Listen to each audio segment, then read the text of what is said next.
नमस्कार, હું આદર્શ છું. વેલકમ ટુ આદર્શ education society. Standard 10 subject Hindi, chapter number 9 कुत्ते की सीख. नमस्कार, હું આદર્શ છું. વેલકમ ટુ આદર્શ education society. Standard 10 subject Hindi, chapter number 9 कुत्ते की सीख. गुड मॉर्निंग, नमस्कार, सुप्रभात बाल मित्रों. आज हम क्या पढ़ने वाले हैं हिंदी विषय में. आज हिंदी विषय में हम चैप्टर नंबर 9 यानी पाठ 9 कुत्ते की सीख. यह साहित्य का प्रकार क्या है? ये कहानी है, पर कहानी को काव्य में. तो अब इसकी कहानी है और इसके बाजू में हम क्या लिखेंगे? कहानी काव्य. ये एक बच्चों की कहानी है. इस कहानी को काव्य में के रूप में कवि ने लिखा है. ठीक है. इसके कवि कौन है? रामधारी सिंह दिनकर. रामधारी सिंह दिनकर जी ने इस बाल कहानी को काव्य का रूप दिया है. उनका जन्म है सन 1908 ईस्वी में हुआ था और उनकी मृत्यु 1974 में ईस्वी में हुई थी. रामधारी सिंह दिनकर का अब हम जीवन परिचय देखते हैं. रामधारी सिंह दिनकर का जन्म जिला मुंगेर के जिले के सिमरिया नामक गांव में हुआ था. शिक्षा जगत में आप आचार्य, उपनिदेशक, कॉलेज विभाग के अध्यक्ष, विश्वविद्यालय के कुलपति तक की यात्रा आपने सफलता के साथ की. अर्थात उन्होंने कौन कौन से पद पर कार्य किया?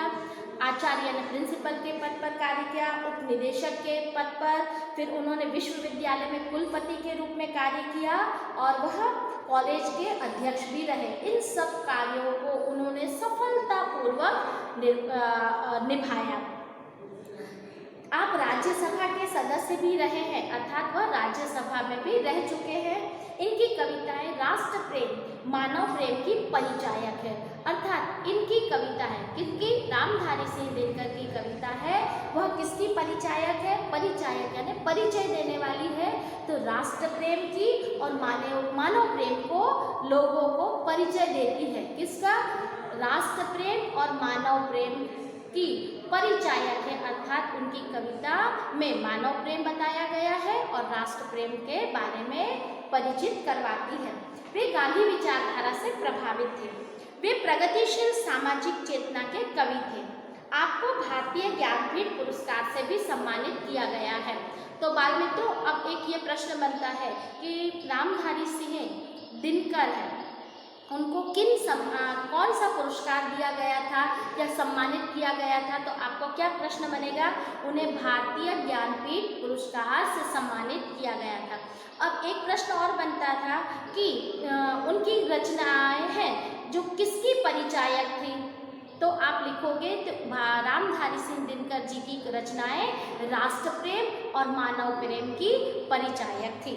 वह कौन से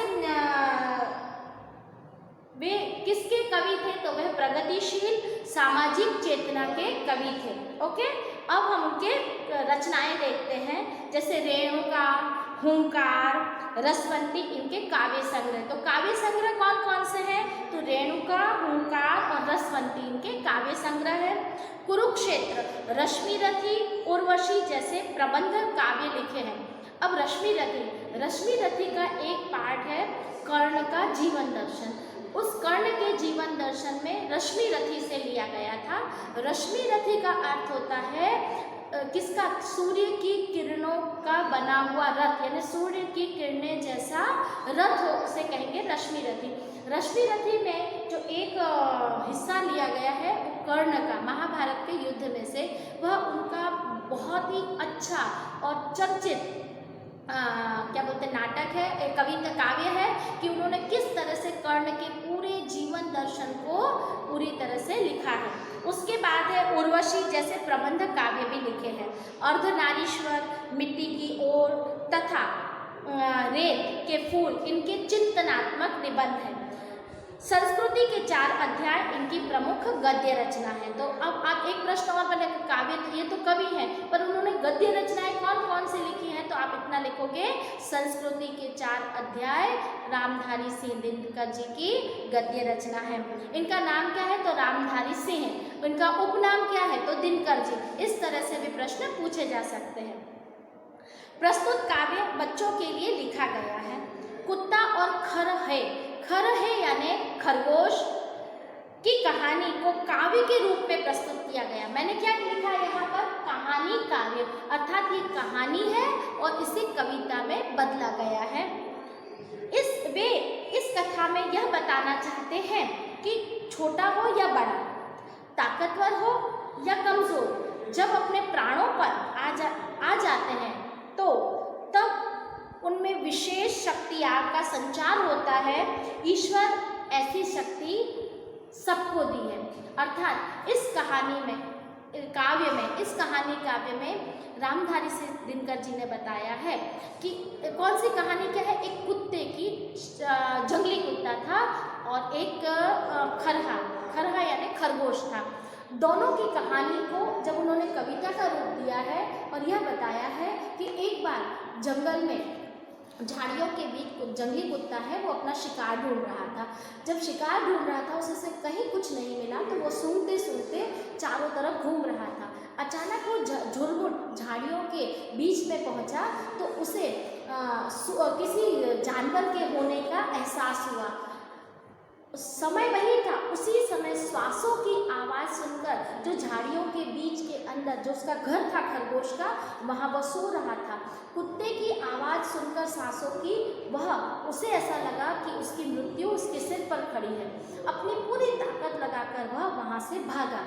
जब वो भाग रहा था और कुत्ता उसके पीछे दौड़ रहा था, ऐसा करते करते खुले मैदान में वो लगभग 4 मिनट तक दौड़ते रहे।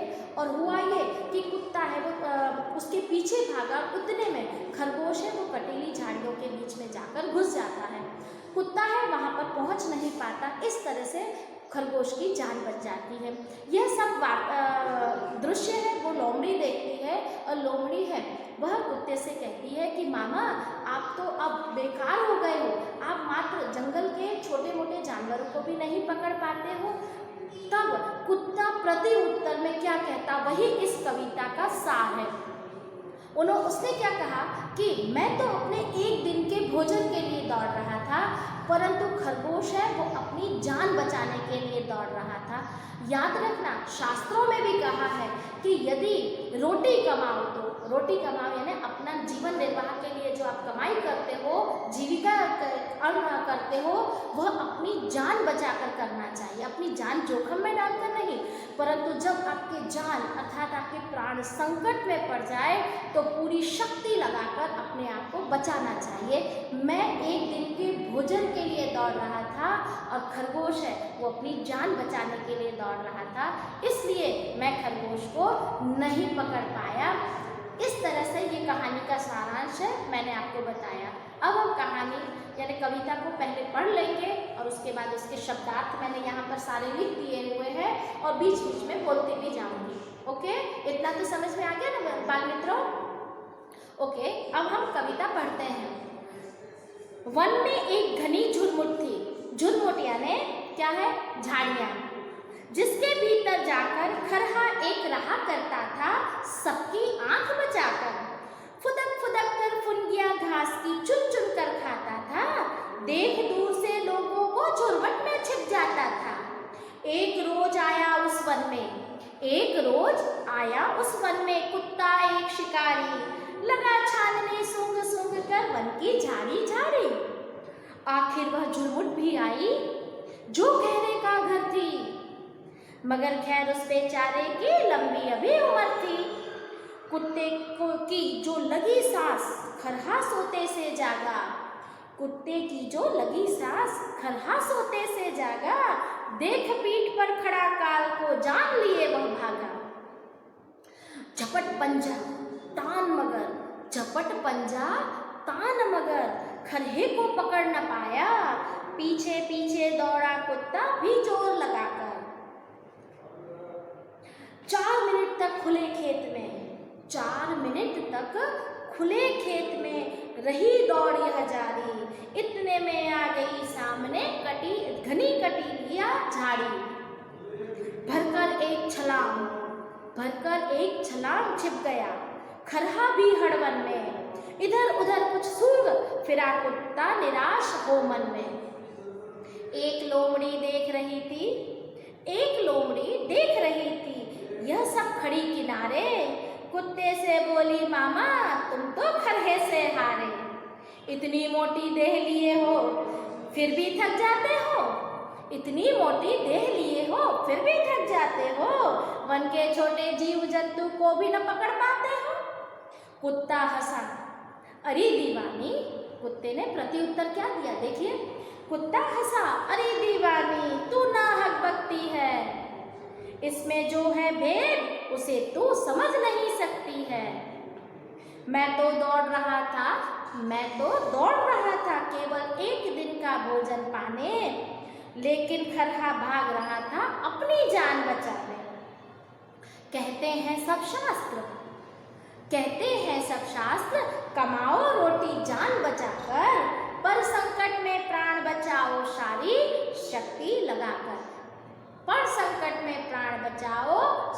शक्ति लगाकर।